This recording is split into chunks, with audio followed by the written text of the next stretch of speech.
এই ময়দানে কত মানুষ আছে দেখবেন, মুরব্বী মানুষটা ঈদের দিনে চোখের পানি ফালা ফালা কান্দে, আমি মায়ের পাই না। আমার ছোটবেলায় মারে নিয়ে আমি ঈদের দিনে সেমাই খাইতাম একসাথে বৈশাখকে, আমার মা নাই।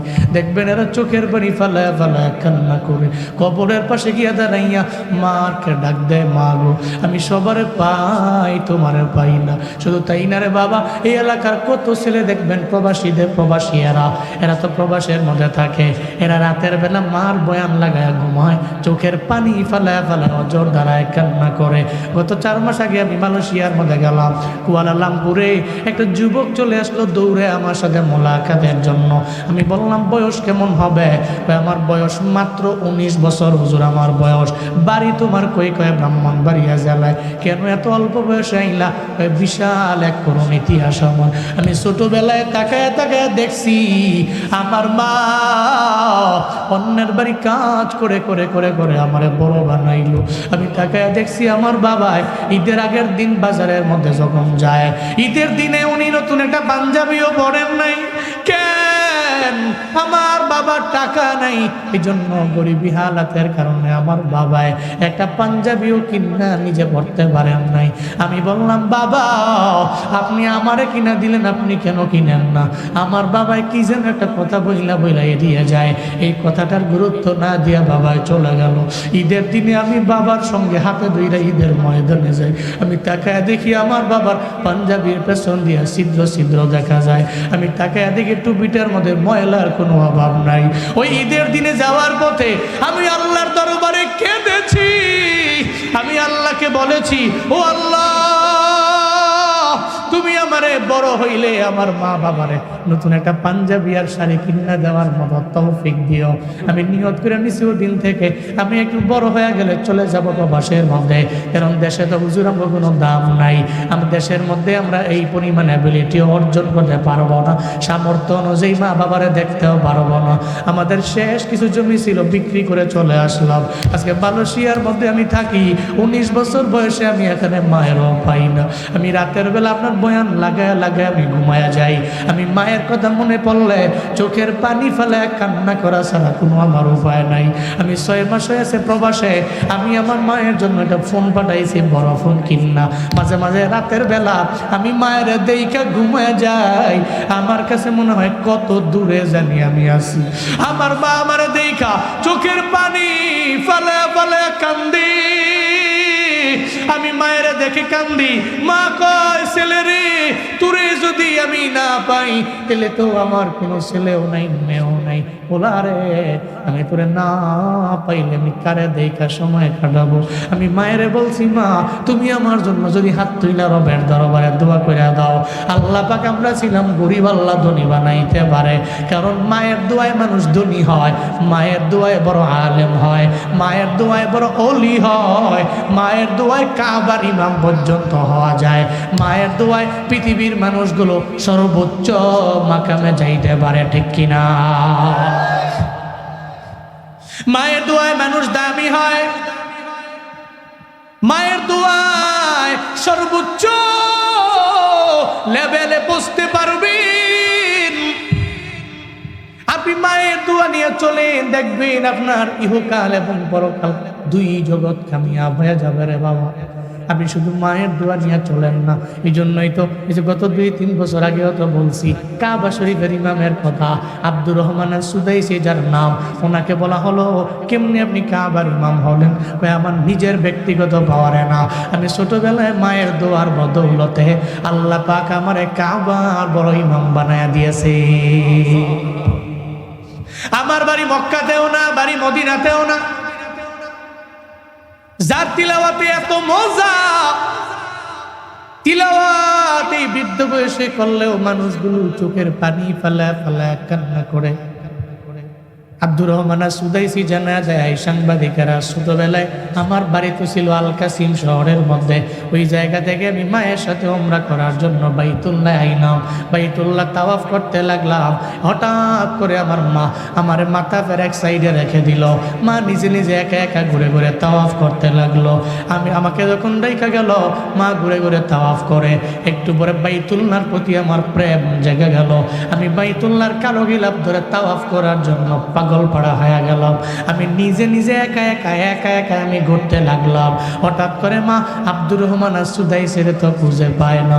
এত লক্ষ লক্ষ মানুষের ভিড়ে যদি হারায়া যায়, বাইতুল্লাহ এক গেট দিয়ে ঢুকবেন আর ওই গেট দিয়ে বের হবেন, কষ্ট হয়ে যাবে। আপনি এক গেট দিয়ে ঢুকছেন আর এক গেট দিয়ে বের হয়েছেন, গেটের তো কোনো অভাব নাই। এত বড় জায়গা, এত বড় মানুষ, এত এত এত মানুষ, ওই জায়গার মধ্যে মা পেরেশানির মধ্যে পড়ে গেলেন। আমার আব্দুর রহমান সুদাইসিনে আমি কোথায় পাবো? মা খুঁজতে খুঁজতে যায় দেখে আব্দুর রহমান সুদাই কালো গিলাফ ধরে ধরে ধরে নিজে একা একা তাওয়াফ করে। সুবহানাল্লাহ, জোরে পড়বেন না। মা তারা ধমক দিয়ে দিল।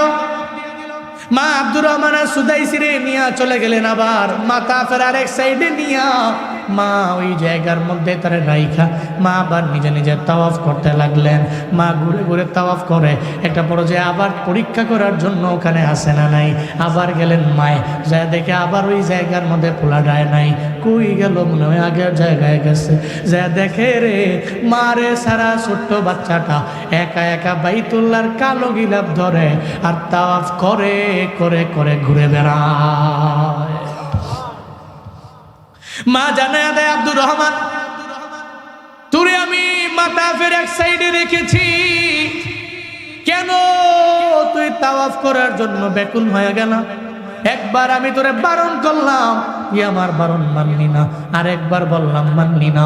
আব্দুর রহমান সুদাইসি এবার জানা দেয়, মা বাইতুল্লাহর কালো গিলাফ তো এমন এক আকর্ষণের জায়গা, এটা দেখলেই তো আমার ভালো লাগে, দেখলেই তো আমার ভালো লাগে। এই ময়দানের মানুষেরা আল্লাহ পাক যাদের তৌফিক দিলেন বাইতুল্লাহর মেহমান বানাইলো, আপনারাই তো বলতে পারবেন ওই কালো গিলাফ দেখার কি মজা।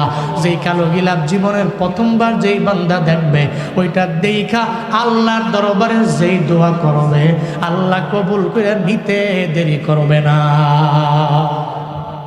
আল্লাহ জীবনে একবার হলে ওই কালো গিলাফ ধইরা তাওয়াফ করার মতো তৌফিক প্রত্যেকটা মানুষকে বিধান করেন।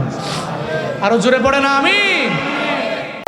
আল্লাহ পাক সূরা ইয়াসিনে বললেন, অদিন অবিশ্বাসীরা এরা বলবে, ইয়া ওয়াইলানা মান বাসানা মিন মারকাদিনা, আমরা তো কবরের মধ্যে শুয়ে আছি, এই শায়িত অবস্থা থেকে কে আমাদের আবার পুনরুত্থান করলো, কে আবার এই কবরের মধ্য থেকে আমাদের উঠাইল।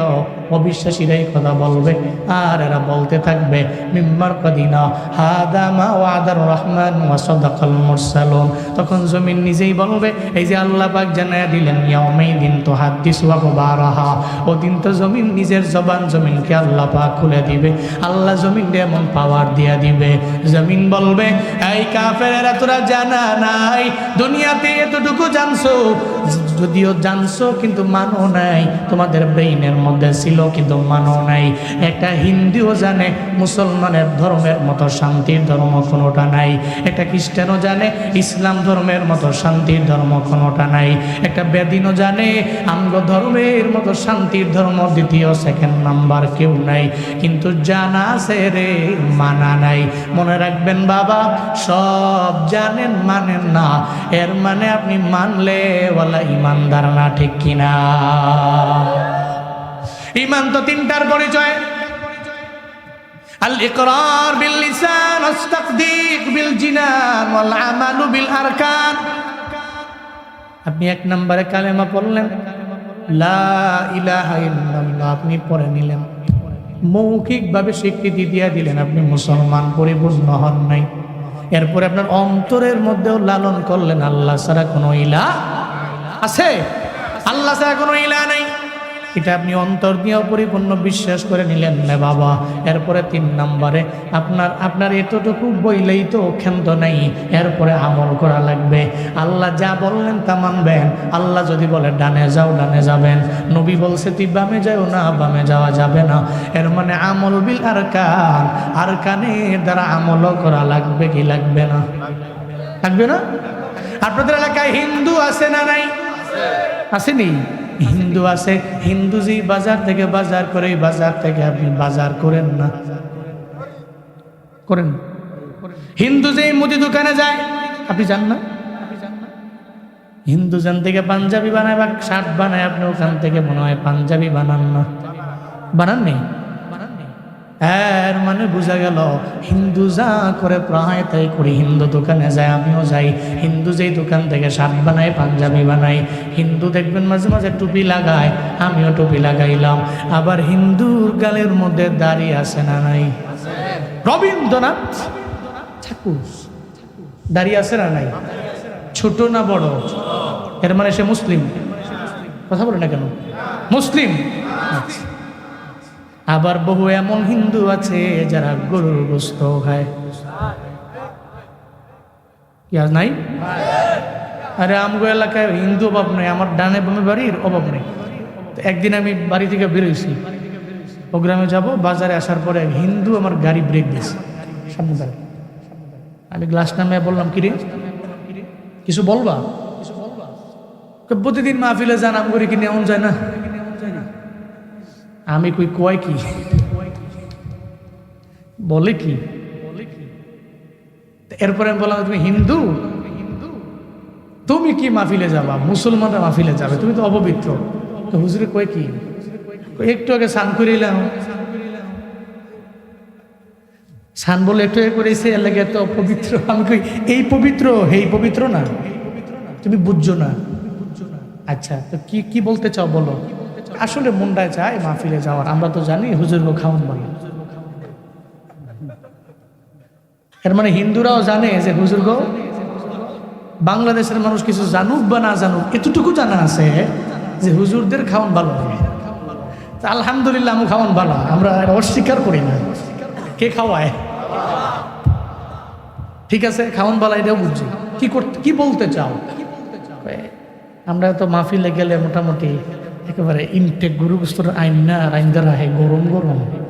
তো মাঝে মাঝে আম করে নিলে, আমি তো গরিব মানুষ, মাহফিলে গিয়ে আপনার পরিচয় দিয়ে না যে আমি হিন্দু। বৈশা বৈশা মোটামুটি গরু গোস্ত দিয়ে তোকে ভাত খাইয়া ফেটটা বইরা এরপরে আমরা ওয়াজ হই না বাইতে ফিরাম।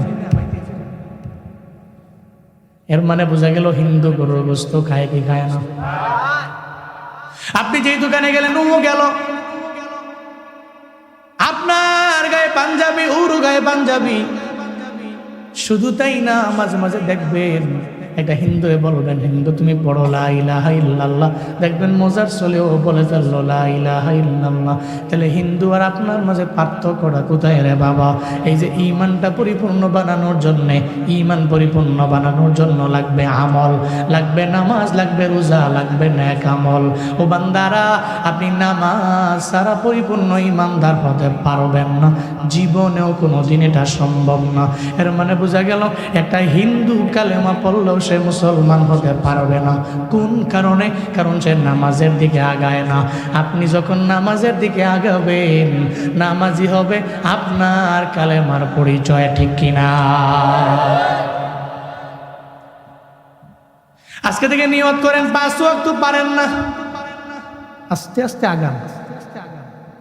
দুইটাই যদি আমি আপনার কই তুই 5 ওয়াক্ত নামাজও পড়বি, তুই মসজিদে ঢুকা একবার টানা 40 মিনিট বইয়া থাকবি, একবার নামাজই পড়তে হবে। অন্তত পক্ষে ফরজটা পড়ে আগান না, ফমসাই পড়ে না, ফাওটাও ধরে কোনো নাম ডুয়াইব না, এমনভাবে কয় হেতে কয় মাগো মা যেই কষ্টের কাম, এই 30-40 মিনিট লাগায় ইটা ইঠেস দাদো, ইটা আমার দ্বারা না। আর অন্তত পক্ষে আপনি আস্তে আস্তে আগান না। আজকে 3 ওয়াক্ত পড়েন না, কালকে আবার 4 ওয়াক্ত করেন, আস্তে আস্তে করেন। অটোমেটিক্যালি কোনো একদিন আল্লাহ কবুল করে নিলে আপনি 1-1.5 মাস 2 মাস পর থেকে 5 ওয়াক্ত নামাজের একটা মজা পাবেন। আচ্ছা, রমজানে মসজিদের মধ্যে মুসল্লি কম না বেশি? রমজানের পরে আমি বুঝলাম না বিষয়টা। এই রমজানের মধ্যে এই মানুষটি নামাজ পড়তে পারে, রমজানের পরে কি মাফ নাকি? মাফ তো রমজানের পরে পরে নাকি? যে বেড়ায় রমজানে পারে এবারে তো রমজানের পরেও পারে। এর মানে শয়তানের ধোঁকা। কার ধোঁকা? মূলত এবারে রমজানে পারছে না, রমজানে এবারে খাওয়ান নাই, ফেডো বুক ক্ষুদা, সে তো হাংরি, এরপরেও সে নামাজ পড়ে, 5 ওয়াক্ত নামাজ পড়ে, তিলাওয়াত করে, এরপরে খারাপ কিছুর দিকে যায় না। তো রমজানে পারলে বাকি 11 মাস কেন পারে না? উত্তর হলো শয়তানের ধোঁকা। মূলত আর কোনো কাজ নেই। শয়তান ধোঁকা দেয়, প্রতারণার ফাঁদে ফালায়, পড়াশোনা দেয়, তুই রমজানে পড়িস, রমজানের বাইরে পড়িস না।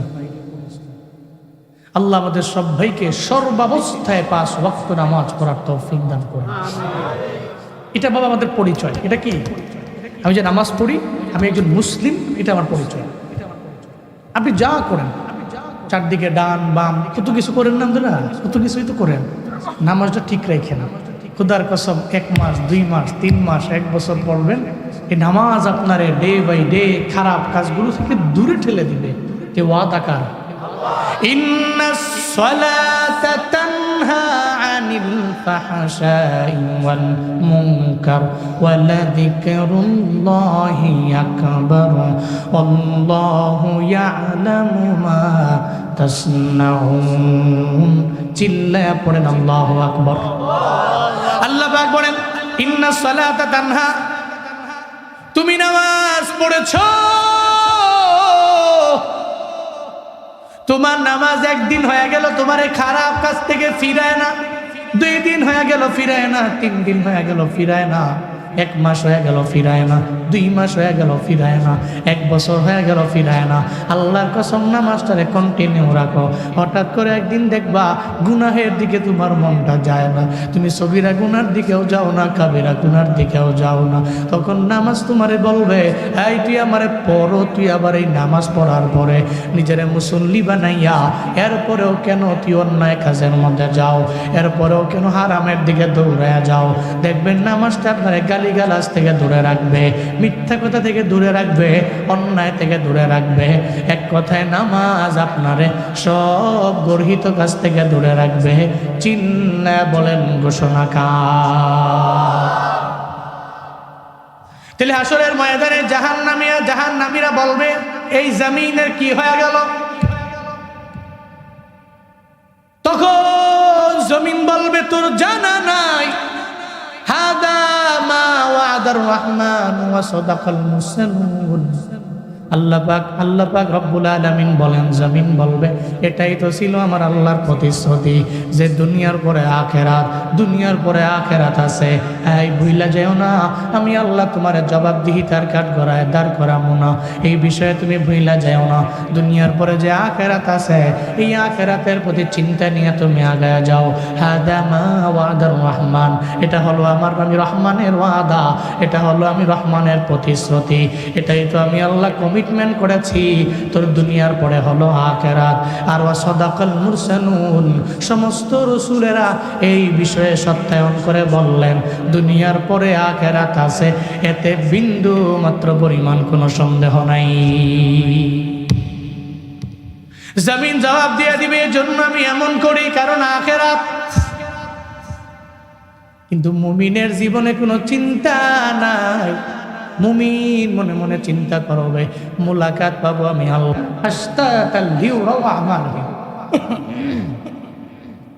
জমিন সেদিন জমিনের মধ্যে প্রত্যেকটা মানুষ ইয়াসদুরুন নাস আশতাতা, এরা দলে দলে দলে দলে ভাগ হয়ে যাবে। কিন্তু যতই দল হবে, মূল দল 2টা। কয়টা বলে না? মূল দল কয়টা? একদল জান্নাতি, পথ কয়টা? 2টা। মূল পথ, মূল মত 2টা। ইন্নাল আবরারা লাফি নাঈম ওয়া ইন্নাল ফুজ্জারা লাফি জাহিম। একটা হলো আবরারদের পথ, আরেকটা হলো ফুজ্জারদের পথ। পথ হলো 2টা, জানায়া দিলেন আমার আল্লাহ, ফারিকুন ফিল জান্নাহ ওয়া ফারিকুন ফিস সাইর। চিল্লায় বলেন পথ কয়টা, লাইন কয়টা? এক নাম্বার লাইনটা হলো জান্নাতের লাইন, আবার যেই লাইনটা বামের লাইন এটা জাহান্নামের লাইন। ওদিন দল হয়ে যাবে দুইটা, এক দল যাবে বিজানের দাড়ি পাল্লায় দৌড়াইয়া, এরা যাওয়ার পরে ডান হাতের মধ্যে আমল নামা নিয়ে নিবে। ডান হাতে আমল নামা পাওয়ার পর আল্লাহ জানা দিবে, তোরে তো আমি জাহান্নামে দিতে পারি না, এটা আমি আল্লাহর ওয়াদা।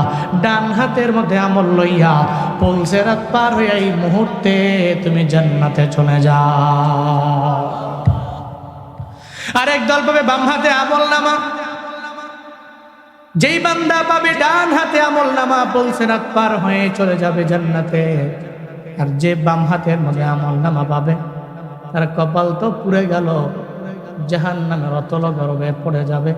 পুলসিরাত জীবনেও কোনোদিন পার হতে পারবে, পুলসিরাত তো পার হতে পারবে না, রবের জান্নাতেও যেতে পারবে না, জাহান্নামের অতল গর্ভের মধ্যে বান্দা পড়ে যাবে। আল্লাহ পাক সেই কথাই জানায় দেয়, ওদিন এমন হবে দলে দলে মানুষগুলো ভাগ হয়ে যাবে, দলে দলে এরা ভাগ হয়ে যাবে। শুধু তাই না, সব বান্দারা এদের আমলগুলো দেখতে পাবে। ফামাইয়া আমাল মিসকালা যাররাতিন খায়রান ইয়ারাহ,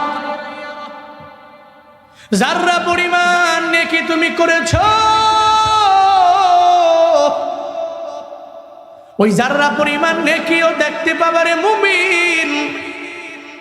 যত নেক আমল জিন্দেগিতে তোমার, সব জিন্দেগির নেক আমল বান্দা তুমি পাবা। আল্লাহ পাক বলবে না তো ছোট নেকটারে আমি আল্লাহ বাদ দিয়ে দিলাম, ফালে দিলাম, উঠায় নাই। ওই যেমন দুইজন যে আছে কিরামান কাতিবিন, ওই দুইজনের একজন যে সম্মানিত লেখক ফেরেশতা, উনি উঠায় নাই, উনি তোমার নেকের কথাটা উঠায় নাই। আল্লাহ এটা বলবে না, আল্লাহ বলবে ফামাইয়া আমাল মিসকালা যাররাতিন খায়রান ইয়ারা, প্রত্যেকটা জাররা থেকে জাররা পরিমাণ নেকি বান্দার আমল নামায় উঠবে। আল্লাহ পাক রব্বুল আলামিন ওদিন বান্দারে দেখায় দিবে, কোন সুবহানাল্লাহ। জাররা কি, জাররাটা কি বুঝেন? একটা ছোট বালুকো না 70টা ভাগ করলে কয়টা? 70টা ভাগ করলে এটাকে আপনি সহি দেখবেন, ওইটা হইল জাররা। সুবহানাল্লাহ পড়বেন না আপনার? এই জাররা পরিমাণ, এই জাররা পরিমাণ নেক যদি হয়, আপনার সুন্দর করে বুঝাইয়া দিয়ে যায়। সূরাতুল জিলজালের 7 নম্বর আয়াত আল্লাহ বলছেন। আরেকটু বুঝার সুবিধার্থে বলি, যাদের টিনের ঘর আছে, এই টিনের ঘরের মধ্যে দেখবেন টিনের চালের মধ্যে মাঝে মাঝে ছিদ্র থাকে না, ছিদ্র। সকালবেলা 7টা-8টা বাজে যখন সূর্য উঠছে, আলো দিছে, একটা আলোক রশ্মি দেখবেন আপনার টিনের ঘরে পড়ে।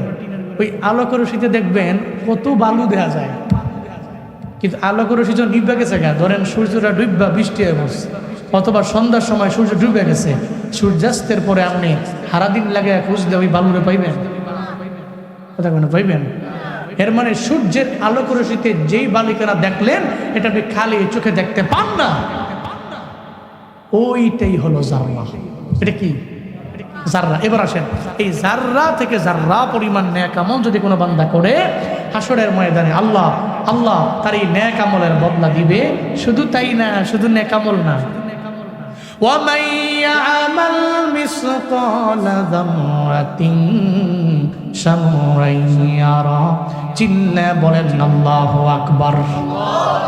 আল্লাহ পাক বলেন, বান্দারে তুই যত গুনাহ করেছো, যত অন্যায় করেছো, সব অন্যায় দেখতে পাবে। ওদিন এমন হবে না যে আমি আল্লাহ তোর ছোট্ট একটা গুনাহ আমি আল্লাহ মাফ করে দিলাম, তুই দেখতে পাবি সব তোর রেকর্ড আছে। দুইজন সম্মানিত লেখক ফেরেশতা লেখে ফেলে, ডান কাঁধে একজন আছে, বাম কাঁধে একজন আছে। আমার কাছে মনে হয় জুনায়েদ আল হাবিবের কাঁধে আছে, অন্য জনের কাঁধে নাই। সবার কাঁধে আছে, ডোনাল্ড ট্রাম্পের কাঁধে নাই, ও তো পাওয়ারওয়ালা আছে নাকি? সবার কাঁধে ছিল, বাংলাদেশের বড় বড় লিডারদের কাঁধের মধ্যে নাই, আসেনি? সবার কাঁধের মধ্যে আছে। ডান কাঁধের আমল নামা লেখনেওয়ালা ফেরেশতা, আবার বাম কাঁধে আমল নামা লেখনেওয়ালা ফেরেশতা। আপনি অন্যায় করলে লেখে ফেলবে, আপনি বদ আমল করলে লেখে ফেলবে। আবার ডান কাঁধের ফেরেশতা, আপনি যত নেক আমল করবেন সব নেক আমল লিখতে দেরি করবে। আল্লাহ পাক সে ব্যাপারে বললেন, হাসরের ময়দান কায়েম হবে, সব তুমি দেখতে পাবে। তোমার যত নেক আমল অথবা বদ আমল সব তুমি দেখতে পাবা। এখন এই কারণে আমরা সম্পূর্ণভাবে বুঝে নেওয়া লাগবে হাসরের ময়দান একদিন কায়েম হবে, এতে বিন্দু মাত্র পরিমাণ কোনো সন্দেহ নাই। তাহলে বুঝবো কি করে কবে কিয়ামত হবে? এবার যাওয়া লাগবে আলামাতে। একটা হলো আলামাতে কুবরা আর একটা হলো আলামাতে সুগরা। একটা আলামাতে কুবরা আর একটা আলামাতে সুগরা। যেটা বড় বড় আলামত একটাও এখন জমিনের মধ্যে পাওয়া যায় নাই, কিছু আছে ছোট ছোট আলামত। আমি যতগুলো রিসার্চ করে দেখছি সমাজের মধ্যে, সবগুলো এখন সমাজের মধ্যে পাওয়া যায়। কিয়ামতের ছোট্ট যে আলামতগুলো, এগুলো সব এখন সোসাইটিতে বিদ্যমান, এই সমাজে বিদ্যমান। ইদা ফাআলাত উম্মতি 15 খাসলাতান হাল্লা বিহাল বালা। নবীজি বললেন, ও উম্মত, ইদা ফাআলাত উম্মতি 15 খাসলা, 15টা খাসলত যখন দেখবা আমার উম্মতের মধ্যে চলে আসছে, হাল্লা বিহাল বালা, তোমরা বালা মুসিবতের অপেক্ষায় থাকবা। 15টা কাজ যখন সমাজের মধ্যে তোমরা দেখবা। ফাকিলা ওয়া মা হুন্না ইয়া রাসূলুল্লাহ, সাহাবায়ে কেরাম বললেন, ও পয়গম্বর, সেই 15টা কি আমরা জানবার চাই। নবীজি ধারাবাহিকভাবে বলতে লাগলেন, ইদা কানাল মাগনামু দুআলা। 1 নম্বরে নবীজি বললেন, যখন আমার উম্মতেরা গনিমতের মালের নিজের মাল মনে করবে, রাষ্ট্রীয় সম্পদ ওর বাপের না, ওর দাদার না, ওর 14 গোষ্ঠীর না, এটা তো সব মানুষের সম্পদ, রিমিটেন্স যোদ্ধাদের সম্পদ, এটা তো আমগো তুমগো একটা রিক্সাওয়ালার সম্পদ। এই সম্পদ যারা নিজের সম্পদ মনে করে, এরা জীবনেও কোনোদিন নবীর খাঁটি উম্মত হতে পারে না, ঠিক কিনা? ইদা কানাল মাগনামু দুআলা, কিয়ামত কায়েম হওয়ার আগে নবী বলছেন, দেখবি আমার উম্মতেরা গনিমতের মাল নিজের মাল মনে করবে। এরা মনে করবে এটা আমারই মাল মনে করে মেরে দিবে। বাজেট হয়ে গেল 10 কোটি টাকা, ও কাম করে 1 কোটি টাকা, বাকি 9 কোটি তার ব্যাংকে। কেন রে? তোর ব্যাংকে রাখলে এটা তোর বাপের টাকা না, এটা তোর দাদার টাকা না, এটা তোর 14 গোষ্ঠীর কোনো সম্পদ না, আবার তোমার অর্জিত কোনো টাকা না। ও কয় এটা তো আমার ব্যক্তিগত সম্পদ। যারা এটা বলে এটাই হলো কিয়ামতের আলামত। ইদা কানাল মাগনামু দুআলা, আমি বলছি না নবীজি বলছেন? গনিমতের মাল যারা নিজের মাল মনে করে, রাষ্ট্রীয় সম্পদ যারা নিজের সম্পদ মনে করে ভোগ করে,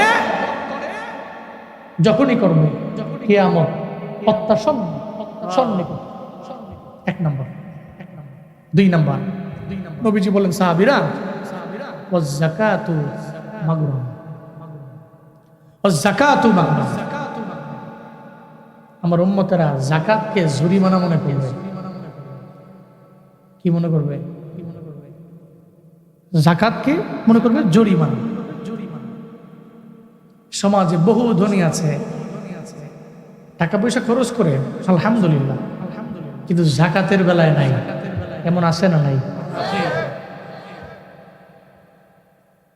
যাকাতের বেলায় নাই।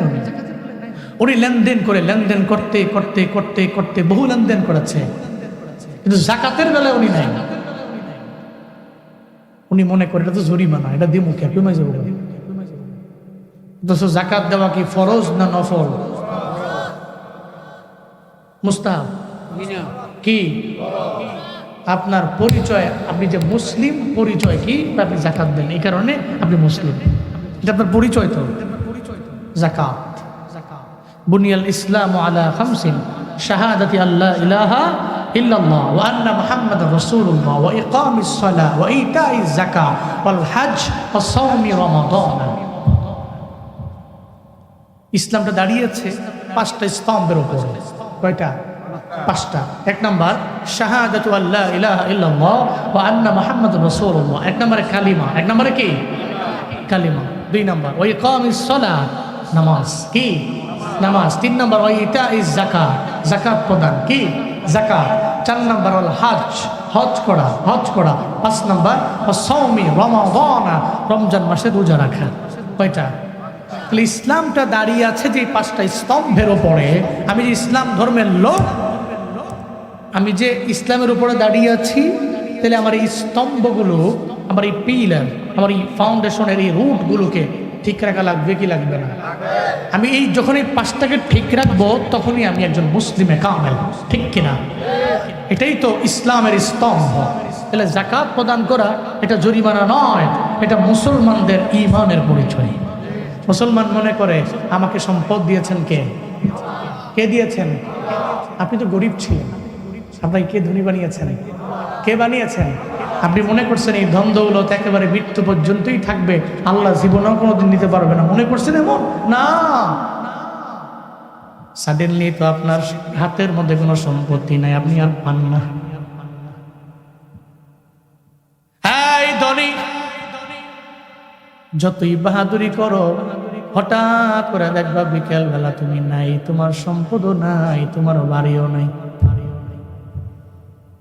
গত 2-3 বছর আগে যে বঙ্গবাজারের মধ্যে আগুন লাগলো, এক আল্লাহর বান্দা চোখের পানি ফালায়া ফালায়া কাঁদতেছিল।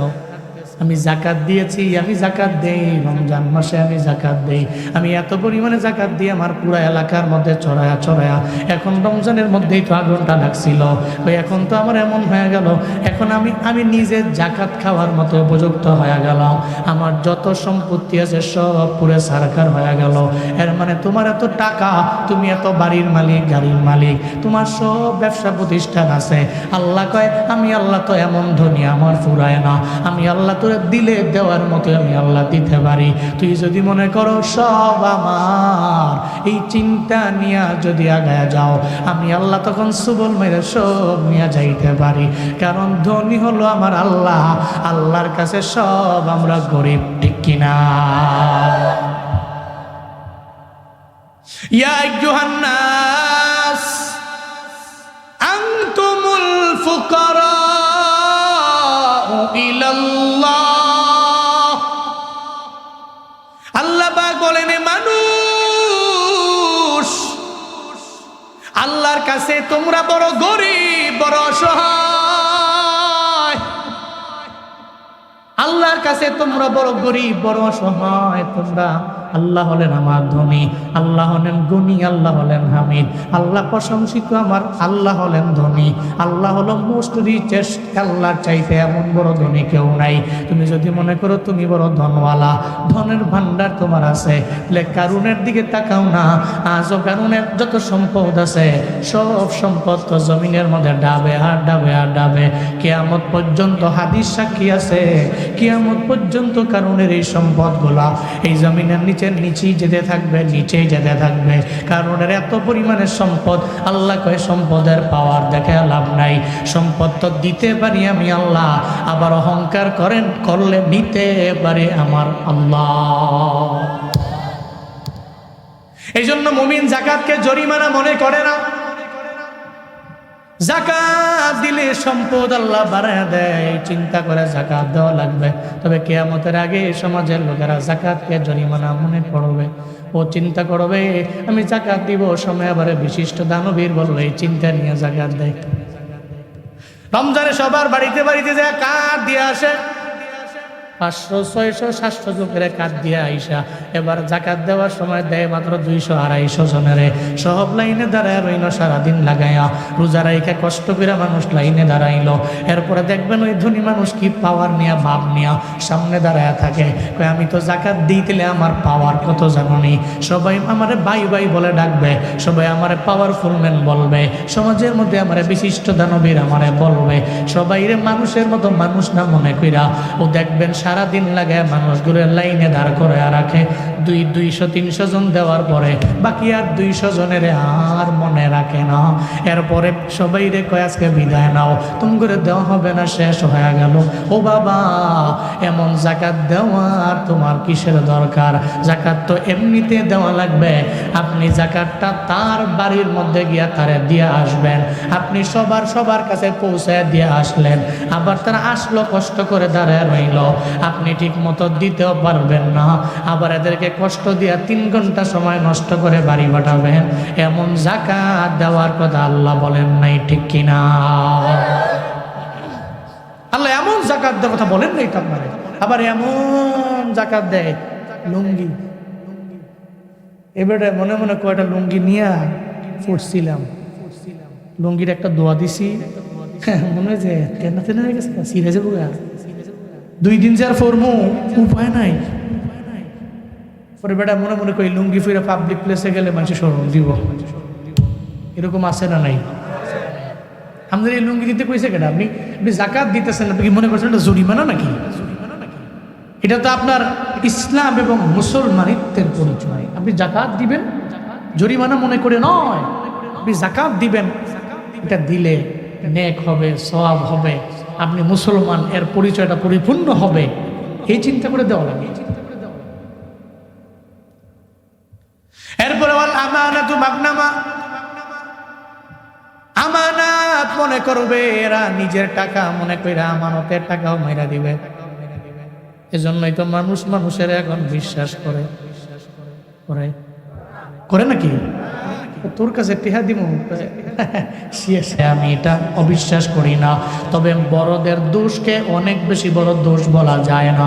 আপনার মা বড় মুরব্বী মা, আপনার বাবা বড় মুরব্বী, আপনি বলবেন বাবারে তুমি তোমার সব পোলারে সমান চোখে দেখো, নাহলে আল্লাহ দরবারে হিসাব দেওয়া লাগবে। এতটুকু আপনি বাবারে ঠান্ডা মাথায় বুঝাইয়া দিবেন, আপনার মারে বলে দিবেন। এরপরেও যদি এরা আপনার 3 ছেলে, এক ছেলেরে আর এক রকম দেখে, আর এক ছেলেরে আর এক রকম দেখে, তাহলে জবাবদিহিতার কাঠগড়া তো আপনার আব্বার লেগাও যা, আপনার লেগাও তা, সবার জন্য এটা সমান। আপনার আব্বা আল্লাহর কাছে জবাবদিহি করা লাগবে, আপনার মাও করবে। তবে মা যদি বেদিনও হয়, বেঈমান হয়, এবার মাও যদি একজন বেশ্যা নারীও হয়, এরপরেও মায়ের সাথে জীবনেও খারাপ ব্যবহার করা যাবে না। কিন্তু কিয়ামতের আগে মানুষ করবে।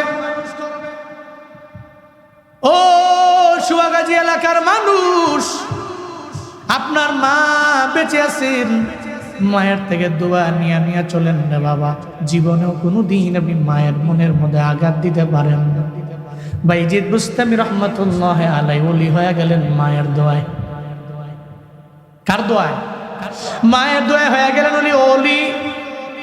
এত বড় দামি ওলি হলেন, এই বাইজিদ বুস্তামির নাম মানুষ আজও নেয়। আবার বাইজিদ বুস্তামির নাম নিয়ে নিয়ে রবের দরবারে মানুষ দোয়া করে। কেন করেন? কয় বাইজিদ বুস্তামি মায়ের দোয়া পাইল। ছোটবেলায় উনি বাবারে পান নাই, বাবা চলে গেছে মায়ের গর্ভে থাকা অবস্থায়, বাবা বিদায় নিয়ে চলে গেলেন, দুনিয়াতে আসলেন, ওনার কোনো ভাইও নাই, ওনার কোনো বোনও নাই, উনি একা। কয়জন? উনি একজন মায়ের কাছে।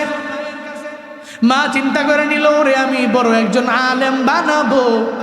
এই চিন্তা করে বাইজিদ বুস্তামি রহমাতুল্লাহ আলাইহিকে মা নিয়ে চলে গেলেন মাদ্রাসার মধ্যে দিয়ে আসলেন।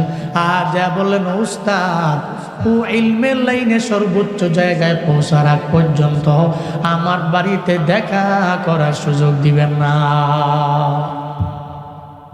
শর্ত দিয়ে দিছে, ওরা রাখবেন একেবারে পড়াশোনা শেষ না হওয়ার আগ পর্যন্ত পরে বাড়ি বাড়াবেন না। এমন মা, সুবহানাল্লাহ পড়বেন না, ওরে বাড়াবেন না। বাইজিদ বুস্তামি চলে গেলেন মাদ্রাসার মধ্যে, পড়াশোনা করতে লাগলেন। কয়েকদিন পরে মায়ের কথা মনে পড়ে গেল, চিন্তায় পড়ে গেল, মায়ের সাথে আমার মোলাকাত কেমনে হবে? মা, কয়েকদিন হয়ে গেছে তোমারে দেখি না, তোমারে পাই না। আল্লাহ তৌফিক দান করুন। আব্দুর রহমান সুদাইছি কালো গিলা ধরে তওয়াফ করে। মারে কয়, মা পৃথিবীতে কত ঘর দেখছি, কিন্তু এত সুন্দর তো দেখি নেই। সুবহানাল্লাহ পড়বেন না, এটা তো আকর্ষণের জায়গা। এবার মা খুশি হয়ে গেলেন। কালো গিলাফের মধ্যে ডান হাত দিয়া ধইরা বাম হাত দিয়া সন্তানের মাথার উপরে হাতটা রাখলেন। মা এক হাতে কালো গিলাফ আর এক হাতের মধ্যে মাথায় হাত। দিয়া আল্লাহ দরবারে আবদার জানায়, ও আল্লাহ আমার সন্তানটারে আমি মাথা ফের এক সাইডে রাখলাম, মাথা ফের এক সাইডে রাখলাম, কিন্তু আমার পোলাটায় বারবার তাওয়াফ করার জন্য ব্যাকুল হয়ে যায়। ব্যাকুল হইয়া সে কালো গিলাপ ধরে ধরে ঘুরে ঘুরে তাওয়াফ করে। ও আল্লাহ আমি জানি মায়ের দোয়া কবুল হয়ে যায় আমার জানা, তবে আমার বাড়ি মক্কাতেও না, মদিনাতেও না, আমি নবীর বংশেরও কেউ না। ও আল্লাহ আমি আমার সন্তানের মাথায় হাত রাখলাম, আর একটা হাত তোমার ঘরের মধ্যে রাখলাম। আমার সন্তানের কি আমি মায়ের দোয়ার বদৌলতে কাবা শরীফের একজন ইমাম বানায় দেওয়া যায় না? কে দোয়া করছে? কই হাত দিয়ে দোয়া করছে? নূরুন আলা নূর। সুবহানাল্লাহ পড়বেন না?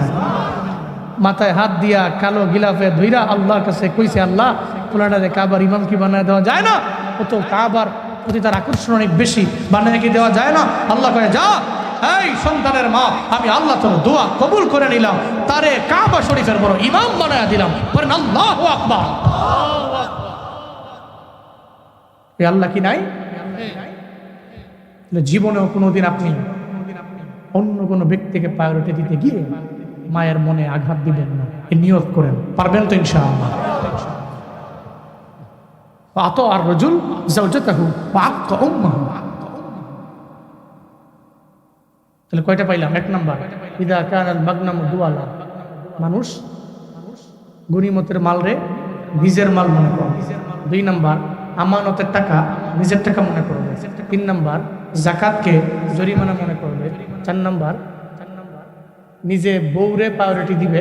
5 নাম্বার, মার অবাধ্য হবে। কয়টা গেল? 5টা। 5টা হয়। ওই যে বউকে ইতোয়াত করবে, আক্কা উম্মাহু। 5 নম্বরে নিজের মারই অবাধ্য হয়ে যাবে। বউরে ইতোয়াত করে, আনুগত্য করে, ইত্তেবা করে আর ভুলে যাবে। আপনি বউকে ফলো করতে পারবেন না, ইতোয়াত করতে পারবেন না, সেটা এমন না, কিন্তু আপনি বউয়ের সাথে মিশে সুন্দর একটা পরিবার গঠন করবেন, কোনো অসুবিধা নাই। ইসলাম আপনাকে সেই রাইট দিয়েছে। তবে আপনি মাকে মায়ের জায়গায়, স্থান আছে না, মাকে মায়ের জায়গায়, বউকে বউয়ের জায়গায়, সন্তানের জায়গায় থাকবে। আপনি এগুলা ম্যানেজ করে আপনার আকল দিয়া খাটাইয়া সুন্দর একটা পরিবার গঠন করবেন। পারবেন না ইনশাআল্লাহ? আল্লাহ তৌফিক দান করেন। পড়েন আমিন। ওয়াত্তাফাতিল আসওয়াতু ফিল মাসাজিদ, এটা হলো 6 নম্বর। মসজিদের মধ্যে হট্টগোল করবে। হট্টগোল গন্ডগোল আছে না মসজিদে? জুমার দিন লেগে গেলে না 2 দলে, হুজুরে কই আবার আমি কই না, দূর আপনি একটা বাহেন। আরেক বেটা দাঁড়াই গেছে গাইন্দায়, পাওয়ার তো বুঝেন না, টাটুর মালিক আছে মোটামুটি। হ্যাঁ, এবার মনে মনে কয় এবার 9 ফুট আমার 7 ফুট, পাওয়ার 2 অন্যরকম, পোলা থাকে 3টা বিদেশ, লাভ দিয়ে দাঁড়ায় এবার মসজিদটা গুলাই লিছে। এরকম আছে না নাই? এটা মসজিদ, এটা আপনার ব্যক্তিগত ঘর নয়। এটা কার ঘর? ওখানে উচ্চ আওয়াজে কোনো কথা বলা যাবে? কোনো কথা থাকলে এটা আপনি মসজিদ থেকে বের হয়ে এরপরে বলুন। মসজিদের মধ্যে উচ্চ স্বরে, উচ্চ আওয়াজে ঝগড়াঝাটি, হট্টগোল, মারামারি এগুলো করা যাবে? এটা পবিত্র স্থান, ঘরটা তো আল্লাহ। কার? এটা আপনার পার্সোনাল কোনো হোম নয়, পার্সোনাল কোনো গুরফা কক্ষ নয়, পার্সোনাল ডোম নয় যে আপনি চিল্লাইতেছেন খালি হইতেছে, এমন না। বহু জায়গায় দেখছি আমার এলাকার মধ্যে মসজিদ আছে পাশাপাশি 2টা। আমি অবাক হয়ে যাই মাঝে মাঝে, মানে পাশের এলাকায় 2 মসজিদ পাশাপাশি, সর্বোচ্চ 50 ফিট। বুঝছেন না বিষয়টা? কি বহুত দূরে নাকি 2 মসজিদ? আমি কিরে, তারা এই 2টা মসজিদ কি তারা লগে লগে মানে এলো কি টেহাওয়ালা বেশি নাকি? তাকে মূলত টেহাটুয়া বিষয় না, জুমার দিন লেগে গেছে 2 দল মসজিদের ভিতরেই মারামারি কইরা। যেই দল লাগছে, মানে যে 2 দল এর মধ্যে এক দল মোটামুটি, বুঝলেন নাই, ফাওয়ারওয়ালা ও টেহাওয়ালা। তোকে মসজিদের আগামী জুমার দিন থেকে আইলাম না, এটা বলে তাগো মসজিদ। কয় কি তাগো মসজিদ? বলে মসজিদ কি তাগো তুগো হয় নাকি? মসজিদ কার? এই মিয়া মসজিদ তাগো তুগো কি হবে? তাগো মসজিদে গেলাম না, এটা কই আছে এবার রাগ হইয়া মসজিদ বানা দিতেছে না। আরে বাবুরা বাবু, এটা ঠেক নাকি টাকার পাওয়ার দেয়াইছে বাপরে। তখন তো আমার কাছে মনে হয় 50 ফিট দূরত্ব। তো জুমার দিনে ইন্দা আল্লাহু আকবার কইলে আরেক বেটা জায়গা রুকুত সেজদার জায়গা উল্টা পাল্টা হয়েছে কেন?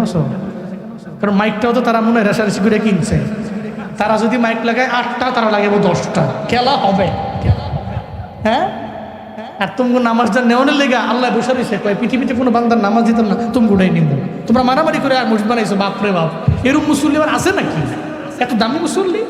নাউজুবিল্লাহ, জুড়ে কয় না। আপনি মারামারি, রেশারেশি, সমাজ ভাঙ্গা, নিজের মতো কইরা নামাজ পড়া আল্লাহকে রাজি করবেন, এত সোজা। আপনি সময়কে নিয়ে থাকতে হবে, ঠান্ডা মাথায় কাজ করতে হবে। মসজিদের ভিতরে কোনো হট্টগোল, গন্ডগোল এটা করা যাবে।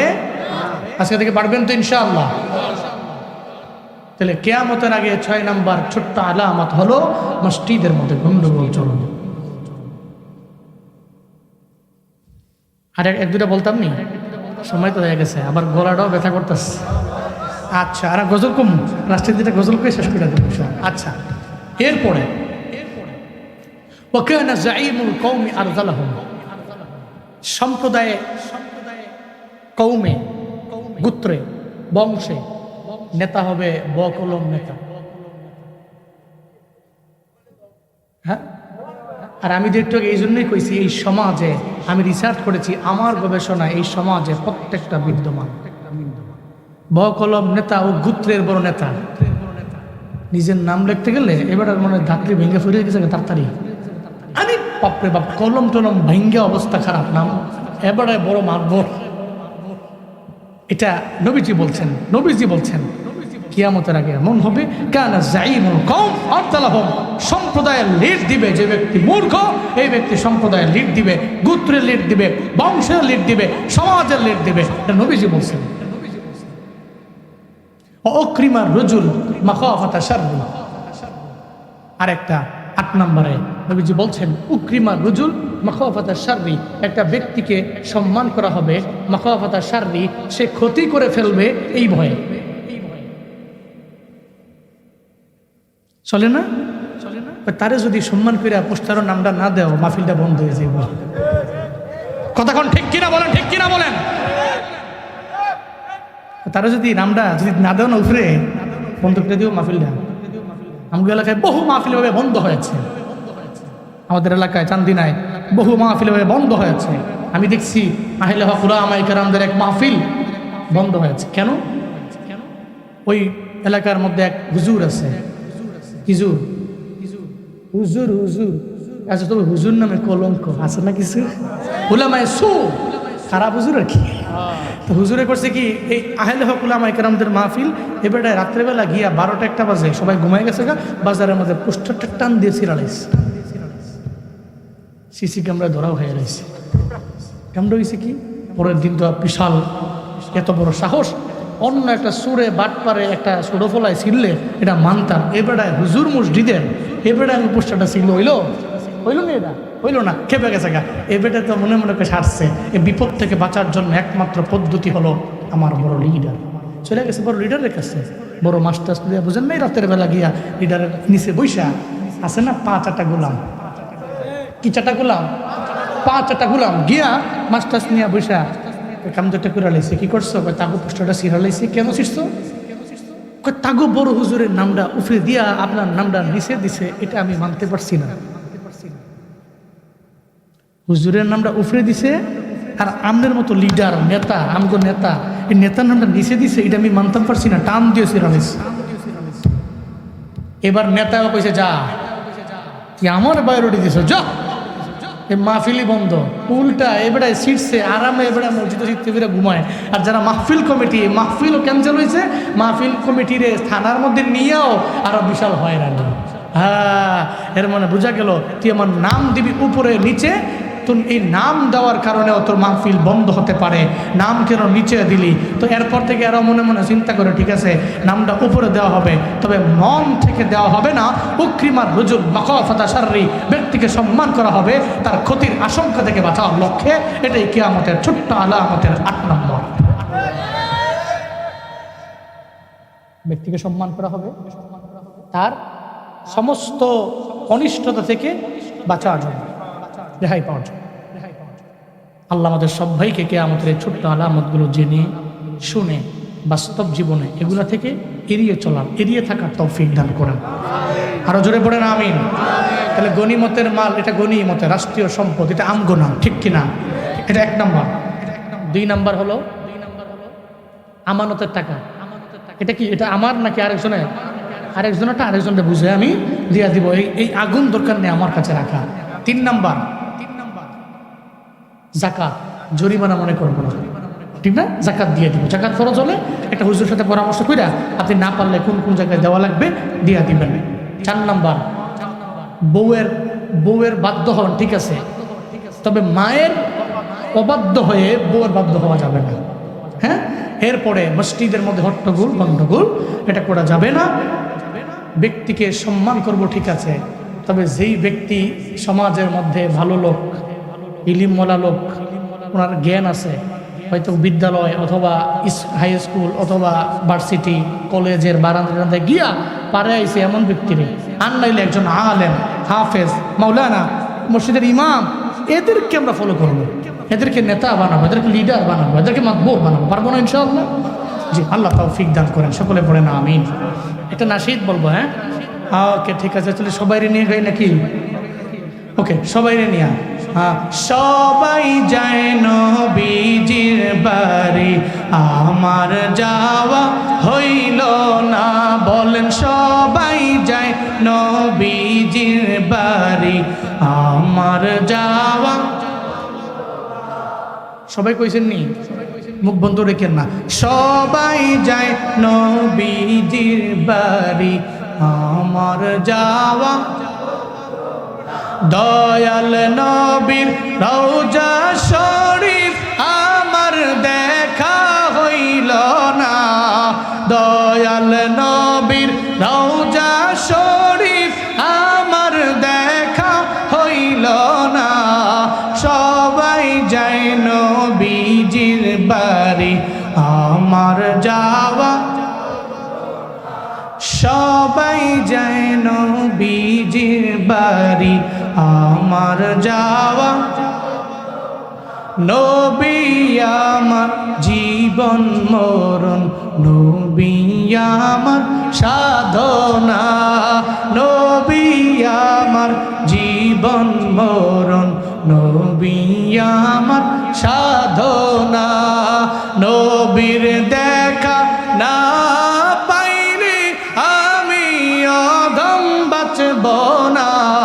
নবীর দেখা না পাইলে আমি অধম বাঁচব না। সবাই যায় নবীজির বাড়ি, সবাই যায় নবীজির বাড়ি, আমার যাওয়া। ধন্য তোমার জিন্দেগানি, ধন্য গো মা আমেনা। ধন্য তোমার জিন্দেগানি, ধন্য গো মা আমেনা। তোমার কোলে তশরিফ আনলেন মোদের শাহে মদিনা। তোমার কোলে তশরিফ আনলেন মোদের শাহে মদিনা। সবাই যায় নবীজির বাড়ি, সবাই যায় নবীজির বাড়ি, আমার যাওয়া। সবাই যায় নবীজির বাড়ি। আল্লাহ জীবনে একবার হলেও যাওয়ার তৌফিক দান করেন। আর কথা বলবে কেউ? আল্লাহুম্মা সাল্লি আলা সাইয়্যিদিনা নবিয়িনা শাফিঈনা হাবিবিনা মাওলানা মুহাম্মদ সাল্লাল্লাহু তাআলা আলাইহি ওয়া আলা